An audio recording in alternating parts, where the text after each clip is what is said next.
हम लगातार किसी न किसी तरह के शोर से घिरे हुए रहते हैं। ये हमारे शारीरिक और मानसिक स्वास्थ्य पर बोझ डाल सकता है। ऐसे में कुछ वक्त बिल्कुल चुप रहकर खुद के साथ बिताएं।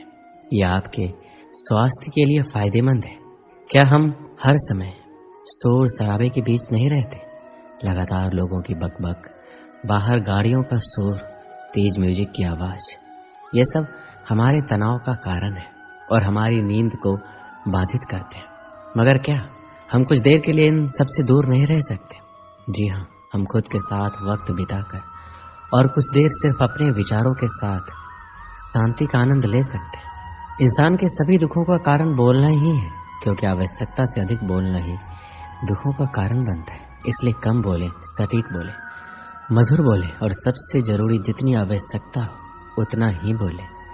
वाणी या बोलना ही नहीं बल्कि मौन में भी शक्ति होती है। यही कारण है कि धर्मों में मौन को बहुत महत्व दिया गया है। श्री कृष्ण कहते हैं, सेहत से मौन का गहरा संबंध है और इससे मानसिक शांति मिलती है। मौन से विचारों में एकाग्रता आती है और रचनात्मकता बढ़ती है। इसलिए जितने भी साधु संत या तपस्वी हुए, सबने मौन रहकर और ध्यान लगाकर ही संसार में गुढ़ ज्ञानों को प्राप्त किया।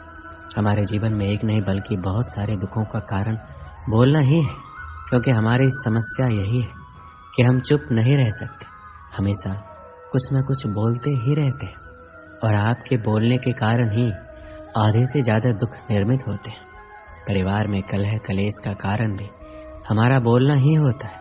आप जितनी भूख उतना भोजन खाते हैं, जितनी जरूरत उतना कार्य करते हैं, लेकिन क्या आपने कभी इस बारे में सोचा है कि आप कितना बोलते हैं? क्या आप उतना ही बोलते हैं जितनी आवश्यकता है, या अनावश्यक ही सारे दिन बोलते हैं? इस बारे में अकेले कभी बैठकर जरूर सोचिए कि आज आपने दिन भर में कितना बोला, क्या बोला और सबसे जरूरी क्यों बोला। इनमें से कितनी बातें जरूरी थी, कितनी अनावश्यक।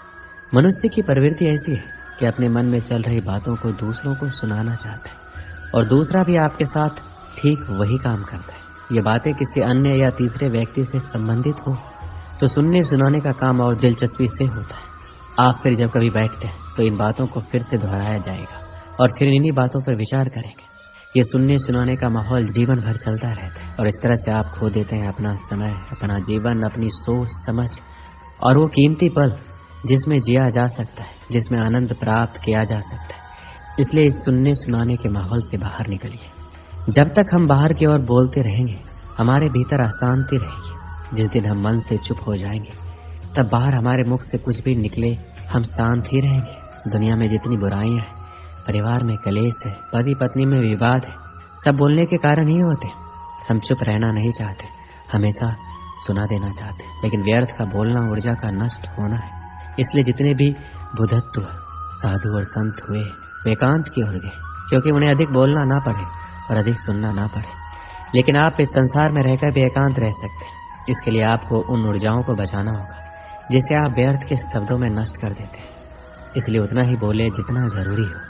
आप सभी ने जीवन में कहावत तो सुनी ही होगी, एक चुप 100 को हराए, एक चुप 100 को दुख दे जाए। इसलिए हम कई बार चुप रहते हैं, मौन रह जाते हैं, क्योंकि ये सच भी है कि एक मूर्ख व्यक्ति के सामने मौन रहने से अच्छा उत्तर और कुछ भी नहीं हो सकता। परंतु जीवन में सदैव चुप रहना उचित नहीं होता। गीता में कहा गया है, जहाँ पाप का बल बढ़ रहा हो, जहाँ छल कपट हो रहा हो, वहाँ पर मौन रहने से अधिक गंभीर अपराध और कुछ नहीं हो सकता। कभी कभी हम सब के जीवन में एक समस्या अवश्य होती है, हम किसी ताकतवर के समक्ष मौन हो जाते हैं। ऐसा क्यों? प्रायः उसकी ताकत से बचने के लिए हम मौन रह जाते हैं। मानते हैं कि ऐसा करने से हम एक विवाद से बच जाते हैं, हो सकता है एक संघर्ष से भी बच जाते हैं, परंतु ऐसा बचाव देर सवेर एक बड़े संघर्ष को जन्म दे देता है। हमारा मौन रहना अनजाने में उस व्यक्ति का समर्थन बन जाता है और वह अपने आप को और अधिक शक्तिशाली अनुभव करने लगता है। यहीं से हमारा दमन प्रारंभ हो जाता है। एक के बाद एक हम अन्याय में अनचाहे रूप से सम्मिलित होते चले जाते हैं, जो आगे चलकर बड़े टकराव का कारण बनता है। तो फिर आप लोग कहेंगे कि इसका तोड़ क्या है? ये समझने के लिए ये जानना आवश्यक है कि ऐसी कौन सी बात है जो विरोध करने से रोकती है। ये सामने वाले की शक्ति तो नहीं हो सकती, ये तो हमारा खुद का डर होता है जो हमें मौन रहने को विवश करता है। क्या हमारे मन से डर को निकालकर अन्याय का विरोध नहीं कर सकते? आखिर वह हमारा क्या और कितना बिगाड़ सकता है? जरा सोचिए, ऐसा करने से हमारा मन कितना मुक्त, कितना हल्का अनुभव करेगा। इतिहास साक्षी है कि पापियों की उदंडता ने संसार को उतनी हानि नहीं पहुंचाई जितनी कि सज्जनों के मौन ने पहुंचाई। यदि कोई मूर्ख बोल रहा है तो मौन रहना उचित है, परंतु यदि कहीं छल हो रहा है, अपराध हो रहा है, तो उठिए और विरोध कीजिए, क्योंकि आपके लिए ना सही आने वाली पीढ़ी के लिए ये मौन घातक सिद्ध हो सकता है। श्री कृष्ण ने कहा है कि इन 5 जगह पर हमेशा चुप रहना चाहिए। जब कोई आदमी आपके सामने किसी तीसरे आदमी की बुराई कर रहा हो, तब तुम्हें चुप रहकर बस सुनना चाहिए, अपनी राय व्यक्त नहीं करनी चाहिए, क्योंकि जो आज आपके सामने किसी तीसरे की बुराई कर रहा है, वह कल किसी और के सामने आपकी बुराई भी कर सकता है। यदि आपने कुछ कहा हो तो, यदि आपको किसी घटना या किसी विषय पर अधूरी जानकारी है, तो चुप रहना ही उत्तम है, क्योंकि अधूरा ज्ञान बड़ा घातक होता है और यह आपको हंसी का पात्र भी बना सकता है और या किसी मुसीबत में भी डाल सकता है। यदि आपको लग रहा है कि कोई व्यक्ति आपकी भावना, दुख या परेशानी को शब्दों में नहीं समझ पा रहा है या वह आपको ध्यान से नहीं सुन पा रहा है, तो ऐसे व्यक्ति के सामने चुप रहना ही ठीक है, क्योंकि ऐसे लोगों को आपकी भावना या दुख से कोई मतलब नहीं होता। ऐसे लोगों को अपना राज बताकर आप पछताएंगे। जब कोई अपना या कोई सगा संबंधी आप पर क्रोध कर रहा हो, आपका अपमान कर रहा हो या घृणास्पद शब्द कह रहा हो, तो आपको उस वक्त चुप रहना चाहिए, ताकि सामने वाले का गुस्सा पूरी तरह से बाहर निकल जाए। आप यदि सही हैं तो आप कतई माफ़ी ना मांगे और चुप रहकर सही समय का इंतजार करें। वह खुद ही आपसे माफ़ी मांग लेगा या उसे अपनी गलती का एहसास हो जाएगा। एक समय की बात है, एक गांव में एक सफल व्यापारी रहता था। उसके पास एक अच्छी बड़ी दुकान थी और आमदनी भी इतनी थी कि गांव में सबसे ज्यादा अमीर वही था। हर आदमी उससे अच्छे से बात करता और वह लोगों की बहुत मदद भी करता था। वह दिन रात मेहनत और बाकी समय में पूजा पाठ भी करता, इसलिए बहुत से लोग इज्जत करते थे। पर उस व्यापारी की एक बुरी आदत थी, वह जल्दी गुस्से में आकर लोगों से भला बुरा कह देता था, जिससे गाँव के बहुत से लोग उससे नाराज रहते।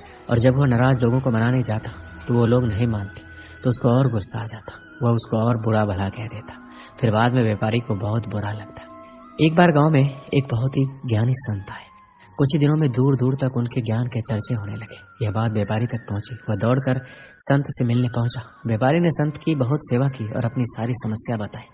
संत ने व्यापारी से कहा, तुम बहुत सारे कागज के टुकड़े लो और पूरे गाँव में फेंको, फिर मेरे पास आना। व्यापारी बिना सोचे समझे दिन भर कागज के छोटे छोटे टुकड़े पूरे गांव में फैला देता है और फिर संत के पास पहुंच जाता है। संत उस व्यापारी से कहते हैं, तुम्हारी समस्या का समाधान मिल गया, बस तुमको एक काम करना है। तुम जाकर उन सभी कागज के टुकड़ों को इकट्ठा करके यहाँ ले आओ। अपनी समस्या का समाधान पाकर व्यापारी बिना कुछ सोचे समझे उन कागज के टुकड़ों को इकट्ठा करने पहुंच जाता है। बहुत देर कोशिश करने के बाद व्यापारी को यह समझ आता है कि यह काम करना तो नामुमकिन है। दौड़कर संत के पास जाता है और कहता है, आपने जो काम दिया है वो असंभव है, मैं चाहकर भी पूरा नहीं कर सकता। संत मुस्कुराते हैं और कहते हैं, बेटा मैं भी यही कहना चाहता हूँ, किसी को कहे अपशब्द वापस नहीं आ सकते, इसलिए हमेशा सोच समझकर बोलना चाहिए। आज के बाद तुम ये बात अपने मन में अच्छे से बिठा लो, चाहे कुछ भी हो जाए तुमको किसी को अपशब्द नहीं बोलना। संत से प्राप्त इस ज्ञान से व्यापारी की आंखें खुल जाती है। वह दोबारा कभी किसी को गुस्से में कुछ बोलने वाला रहता है तो उसको कागज के टुकड़ों का उदाहरण याद आ जाता है।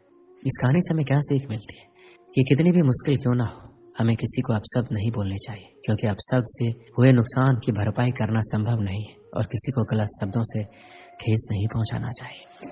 दोस्तों, इस वीडियो में बस इतना ही। मिलते हैं अगली वीडियो में। अपना ख्याल रखिएगा।